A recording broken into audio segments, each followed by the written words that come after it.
1988, Waialua, Hawaii. Warren R. Mall, who goes by the nickname of Tiny for his short yet stocky build, is supervising an electricity company crew as they install utility poles in a remote pineapple field. Pilot Steve Cox is assisting with construction by moving people, machinery, and poles with his helicopter. Steve's a local celebrity, and his Hughes 500D helicopter, painted in a distinctive black, red, and yellow pattern, is a familiar sight around town. He's even made several appearances flying the helicopter on the popular TV show Magnum P.I. As the afternoon wears on, Steve has trouble with his helicopter's controls. He decides to perform an emergency landing. Steve carefully maneuvers the helicopter, but just as it touches the ground, it suddenly careens out of control, twisting and swooping in the air. The helicopter plummets to crash on its side in a muddy irrigation canal filled with 4 feet of water. Immediately, Tiny and his coworker Henry race toward the smoking wreck. Steve is unconscious underwater, and his left arm's been severely injured, nearly severed from his body.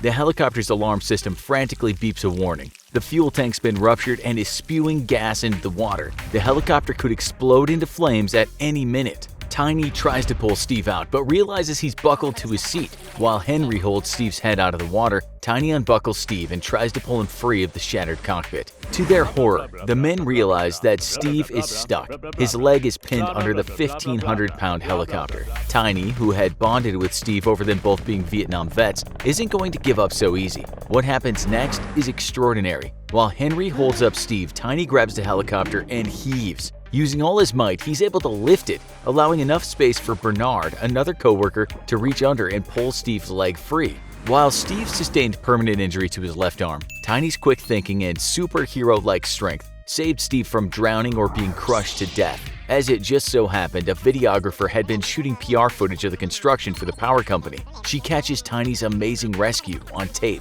2006, Tucson, Arizona. On a warm summer evening, Tom Boyle Jr. and his wife are leaving a shopping center when they see a cyclist. 18-year-old Kyle Hotrust get hit by a Chevy Camaro. Kyle and his bicycle are dragged 20 to 30 feet, the bike frame sending up a shower of sparks before the panicked driver stops. Tom and his wife spring into action. They hop out of their pickup truck and run toward the accident. Kyle lays screaming in agony, tangled in his bicycle, which is pinned under the car. As his wife calls 911, 6'4", 300-pound Tom crouches, grips the chassis of the 3,000-pound car, and tries to lift the front end. As Tom heaves, Kyle encourages him, yelling, "Mister, higher, higher!" The metal groans as it shifts, but inch by straining inch, Tom is able to lift the car high enough for Kyle to slide out. Unfortunately, Kyle's too injured to move on his own. Both Tom and Kyle shout for the driver to pull him out, but he's frozen in shock. Finally, after a couple of yells, the driver jolts into action and reaches under the car to pull Kyle free.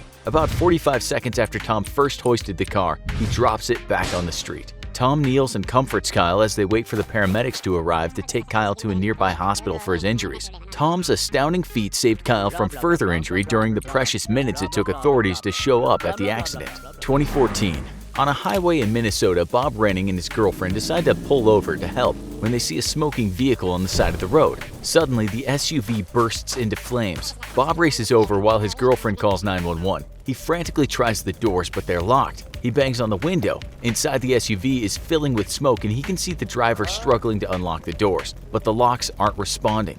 Bob wedges his hand into the top of the door frame, braces his foot against the door, and yanks as hard as he can, peeling the door frame back. The metal groans and bends in half, causing the window to shatter. Bob quickly reaches in and pulls the driver out of the SUV. Thanks to Bob's quick thinking and crazy effort, the driver only suffers minor smoke inhalation and some light cuts from being pulled through a broken car window. 2015, Vienna, Virginia. 19-year-old Charlotte Heffelmeyer is home from her freshman year at college on Thanksgiving weekend. She decides to wander into the garage to check on her dad Eric, who's been working on his GMC truck. When Charlotte opens the door to the garage, thick black smoke billows out.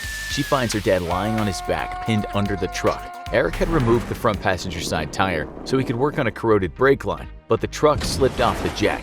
He lays pinned to the floor, the wheel hub crushing his torso. Making matters worse, the truck falling has knocked over a gas can, igniting a fire. Barefoot, 5'6" and weighing about 120 pounds, Charlotte dashes to the front passenger side of the truck and struggles to lift it, while Eric shouts encouragement. After a couple of tries, Charlotte manages to tip the truck backwards several inches. She props it up with her right hip and grabs hold of her dad's shirt. Somehow, she manages to yank Eric's 6'3", 280-pound frame from under the truck. Charlotte opens the garage door. She then grasps her dad under the armpits and drags him out of the garage and 20 feet down the driveway. She props Eric up against the family's other car and then runs back into the garage. Luckily, the truck is parked facing the front of the garage. Charlotte starts the burning truck and carefully drives it out of the garage, the empty wheel well scraping against the pavement. Once the truck is away from the house, Charlotte runs back to the house and alerts the rest of the family about the fire. She scoops up her baby niece and carries her outside to join Eric. Her dad is dazed but lucid. He has some burns and severe bruising to his chest and shoulders. Once everyone is out of the house, Charlotte calls 911 from her cell phone and grabs a garden hose to fight the fire. Her quick thinking and miraculous strength saved her dad's life. This is just the tip of the iceberg. Two moms and a grandfather move a Renault Clio off a schoolboy after the car collides with him. A grandmother lifts a riding lawnmower which had toppled onto her preteen granddaughter. Two teenage girls lift a tractor which had flipped over onto their father. While these deeds seem incredible and maybe even unbelievable,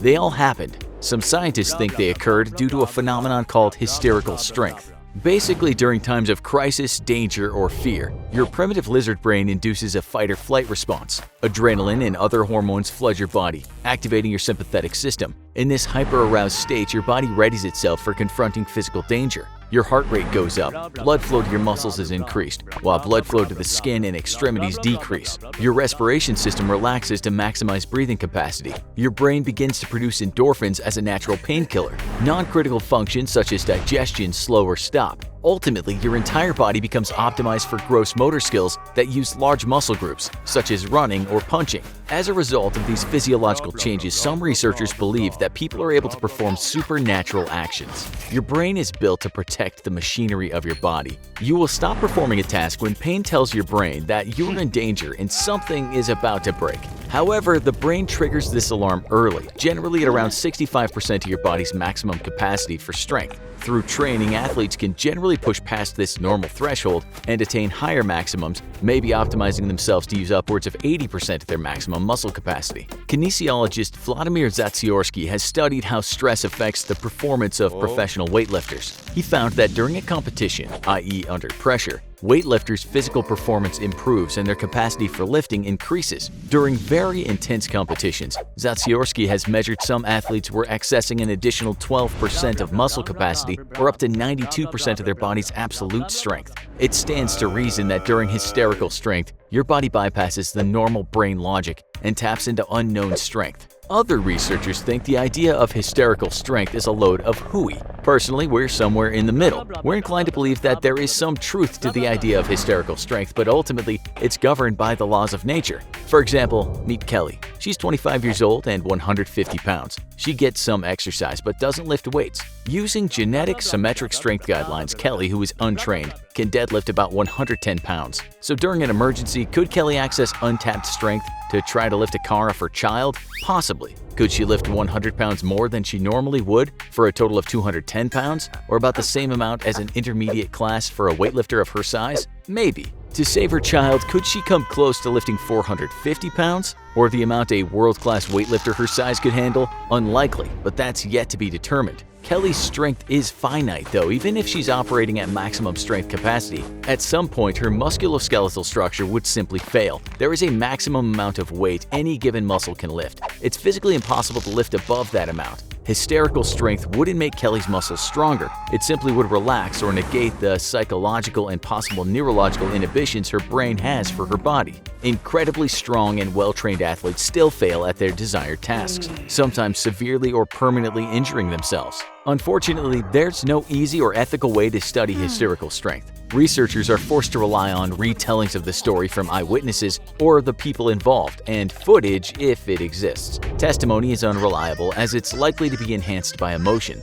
Some of the people who have performed supernatural actions have limited memory of what occurred. They were in the zone, time slowed during an event, and afterwards they can't explain how they did what they did. As it turns out, Tom, who lifted the car off the cyclist, is a weightlifter on the side. He marveled at his own deed, saying that there's no way he would be able to lift the Camaro under normal circumstances. Later, after the danger had long passed, some heroes finally felt the effect of the event. It wasn't until after Tom got home that he realized he had broken several teeth from clenching his jaw while lifting the car. After rescuing her dad from the burning truck and garage, Charlotte was treated for burns and muscle strain that she hadn't noticed she had. Another point to consider is that the person committing the supernatural feat of strength is most likely leveraging the object. Before they started, their brain frantically ran scenarios and made an optimized split-second decision on the best way to complete the task at hand. So they're using leverage and gravity to the best of their ability, which might make their feat seem more supernatural than it actually is. People are not lifting cars over their heads and tossing them as a superhero might.